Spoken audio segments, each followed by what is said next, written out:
Une fillette en pleurs a appelé le 911 et les policiers ont découvert une situation horrible à son domicile. Salut à tous et bienvenue sur AZ237.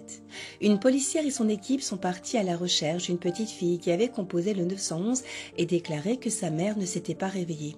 Lorsque la policière a pénétré dans la résidence de la fillette ce soir-là, les choses ont pris une tournure terrifiante. Regardons pour comprendre ce qui s'est passé.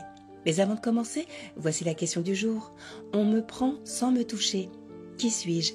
Donnez-nous votre réponse dans les commentaires. La réponse exacte vous sera donnée à la fin de la vidéo. N'hésitez pas à liker la vidéo pour nous encourager. Et si vous êtes nouveau sur la chaîne, abonnez-vous et activez la cloche de notification pour ne manquer aucune de nos prochaines vidéos. Les agents du poste de police étaient plus occupés que d'habitude ce jour-là car ils enquêtaient sur un meurtre. Toutes les lignes d'assistance téléphonique étaient occupées. Les appels provenant de toute la ville étaient dirigés vers diverses crises. C'est alors qu'un appel surprenant a été reçu d'une petite fille. 911, quelle est votre urgence? A demandé le répartiteur. J'ai faim. Maman ne s'est pas réveillée depuis ce matin, a dit la petite fille en éclatant en sanglots. Où es-tu?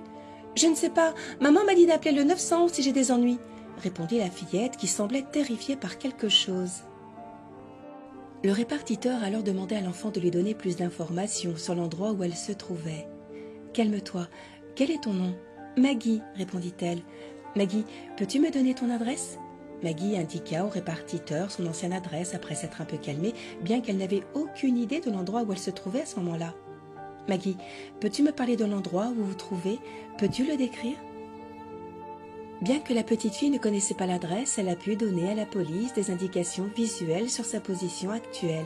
« Je peux voir de grandes maisons grises à l'extérieur. Il y a un gros chien en colère qui aboie dehors. Il y a des arbres dans un portail cassé dehors aussi. » « Très bien Maggie, reste où tu es. Nous envoyons de l'aide tout de suite. » L'officier Nancy, 34 ans, et son équipe ont alors reçu l'information. Ils se sont lancés immédiatement à la poursuite de la jeune fille et sont arrivés à l'endroit qu'elle leur avait indiqué. Les agents se sont rendus à l'adresse, cherchant des détails qui correspondaient à la description de la jeune fille, mais ils ont découvert qu'elle était complètement différente. « Il y a quelqu'un ?»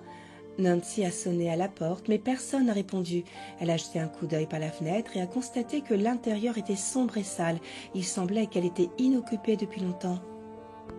Nancy s'est renseignée et a découvert qu'une famille de 3 personnes, un homme, sa femme et une petite fille nommée Maggie, y habitaient auparavant.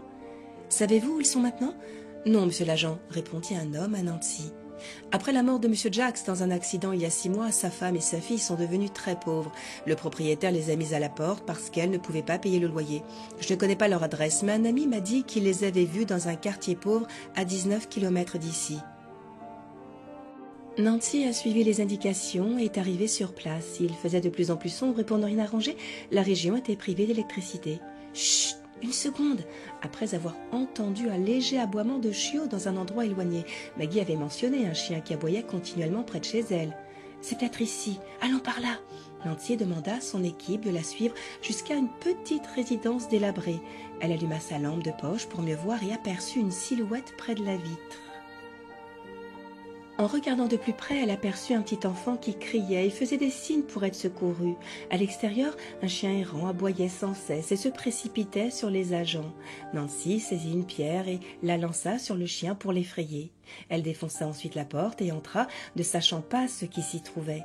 « Eh, c'est bon, tout va bien, ne pleure plus. » Nancy réconforta Maggie qui s'était précipitée vers elle en pleurant. La jeune fille avait l'air désemparée. « J'ai faim. Maman ne s'est pas réveillée depuis ce matin. Elle dort. » Nancy porta Maggie à l'extérieur et l'amena dans la voiture. « S'il vous plaît, donnez-lui des biscuits. Je reviens tout de suite, » dit-elle à son équipe en retournant à l'intérieur pour vérifier où se trouvait la mère de Maggie. Elle chercha la femme dans tous les coins et recoins de la maison, mais ne la trouva pas. Elle poursuivit ses recherches et découvrit une entrée au sous-sol. Lorsqu'elle y pénétra, la mère de Maggie était inconsciente sur le sol. Nancy se précipita sur les lieux et toucha la femme pour la réveiller, mais son corps était froid. La mère de Maggie était décédée. « Officier, venez ici, vite !» Nancy était terrifiée et appela rapidement les médecins et les services sociaux. Une ambulance arriva quelques instants plus tard et porta le corps de la femme pour l'emmener à l'autopsie. Nancy ne savait pas comment annoncer la nouvelle à Maggie car elle pensait que sa mère dormait. Oh, « Comment lui dire ?» se demanda Nancy. « Où est-ce qu'ils emmènent ma maman? Maman, attends !» Maggie courut après l'ambulance. Nancy la stoppa, la serra contre elle et essaya de la réconforter. « Chérie, maman va s'en sortir. Sois une bonne fille et écoute ce que je te dis. »« Non, je veux aller voir ma maman. Laisse-moi. »« Ma chérie, maman va revenir. Tu resteras avec moi jusque-là, d'accord ?» Maggie se mit à pleurer en serrant fort son petit ours en peluche.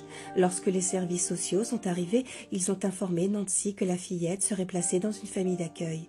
Nancy n'aimait pas cette idée pour une raison ou une autre, et cela l'attristait encore plus de penser à l'impact que cela aurait sur Maggie, qui avait 5 ans à l'époque.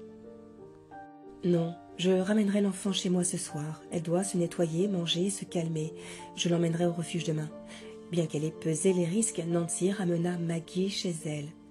« Mon Dieu, ma chérie, qui est-ce » dit Jacob, le mari de Nancy, qui fut stupéfait lorsqu'il ouvrit la porte et vit Nancy tenir dans ses bras Maggie endormie. « Je te raconterai tout, chérie, mais pas maintenant. Je suis fatiguée. On peut manger d'abord ? J'ai trouvé le corps de sa mère dans la cave. » Nancy raconta tout à Jacob. « Nous ne savons pas encore comment elle est morte. Est-ce que la fille le sait ?» demanda Jacob. « Je ne sais pas comment le lui dire. Elle pense toujours que sa mère est à l'hôpital. Son cœur se brisera quand elle connaîtra la vérité. » La pauvre, mais combien de temps allons-nous la garder avec nous ? Demanda Jacob. Une idée étrange frappa Nancy ce soir-là après que Maggie se soit endormie. « Chérie, je me demandais pourquoi ne pas adopter Maggie ? Demanda Nancy. « Jacob, nous essayons d'avoir un bébé depuis très longtemps. Je ne sais vraiment pas ce qui ne va pas avec mon corps. Les tests sont bons, il n'y a pas de complications, mais je ne sais pas pourquoi je n'arrive pas à concevoir. » Nancy et Jacob n'arrivaient pas à avoir un enfant. Ils avaient essayé tous les modes de conception pendant plusieurs années sans succès. Nancy a abandonné l'idée d'être mère et a commencé à se concentrer uniquement sur sa profession. Même si elle pensait ne pouvoir jamais avoir d'enfant, la présence de Maggie apaisait son cœur brisé, même si ce n'était que pour quelques heures.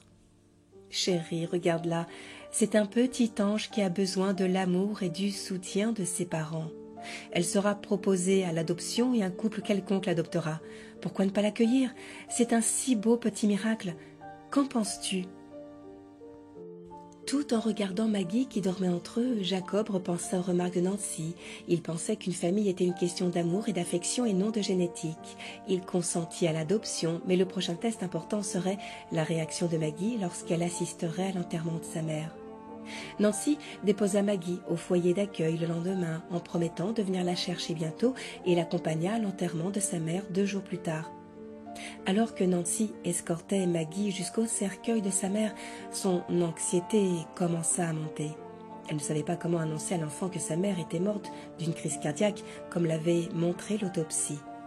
« Chérie, reste ici, cet endroit est si calme, n'est-ce pas ?»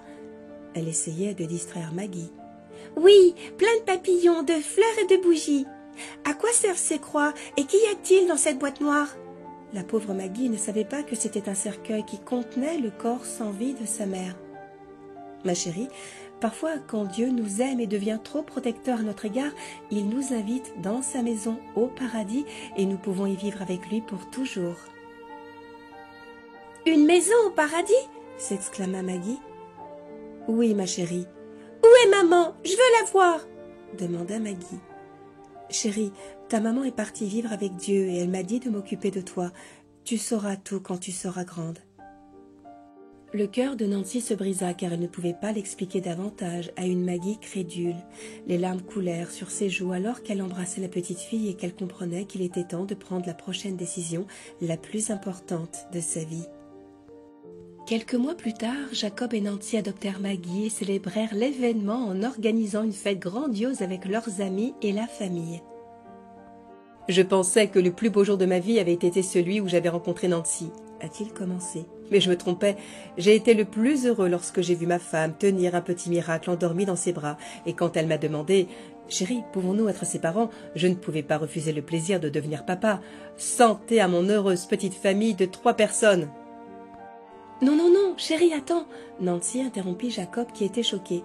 Nous allons être une heureuse petite famille de 4, révéla-t-elle en lui tendant une enveloppe contenant un test de grossesse positif.